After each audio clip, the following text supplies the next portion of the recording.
U Novobeogradskom centru Sava 12. decembra održana je 14. redovna skupština poslovnog udruženja Međunarodni transport, na kojoj se okupilo više stotina učesnika, drumskih prevoznika, proizvođača vozila, opreme i delova i gostiju iz Srbije i okolnih država.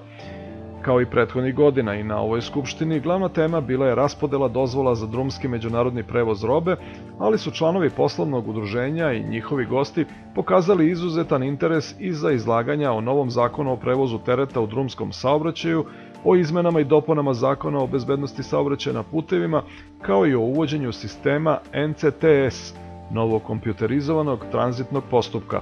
Sa tim i drugim novinama, učesnike Skupštine upoznali su predstavnici Ministarstva građevinarstva, saobraćaja i infrastrukture, Ministarstva za rad, zapošljavanje, boračka i socijalna pitanja, Uprave saobraćajne policije, Uprave carine i Agencije za bezbednost saobraćaja. Generalni sponzor ovogodišnje Skupštine poslovnog udruženja Međunarodni transport bila je kompanija MOL. Među ostalim sponzorima, u saradnji sa MBG Leasingom, pojavila se kompanija Star Import, generalni distributer Mercedes-Benz vozila u Srbiji.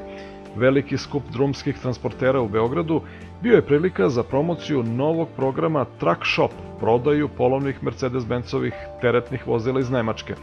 Ona su u Srbiji, kao i u drugim državama Evrope, dostupna uz besprekornu i transparentnu servisnu istoriju i uz prethodno kvalitetno održavanje, čime se garantuje njihova pouzdanost.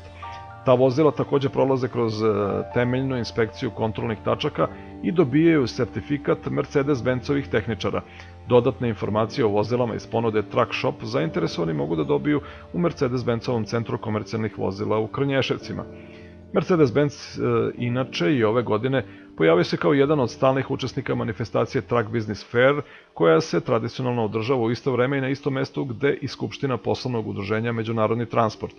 Na ovogodišnjoj mini izložbi pojavio se 51 izlagač, među njima su bile kompanije koje uvoze i servisiraju kamione svih 7 najpoznatijih evropskih marki: Volvo, Renault, MAN, Scania, Iveco i DAF, proizvođači, prodavci rezervnih delova i opreme za kamione, zatim motornih ulja, pneumatika, tematske i opreme za praćenje vozila. Tako su članovi udruženja Međunarodni transport i gosti imali prilike da se, na primjer, upoznaju sa postprodajnim proizvodima Mercedes-Benza, originalnim motornim uljem Reman, programom fabrički obnovljenih vitalnih delova i komponenti.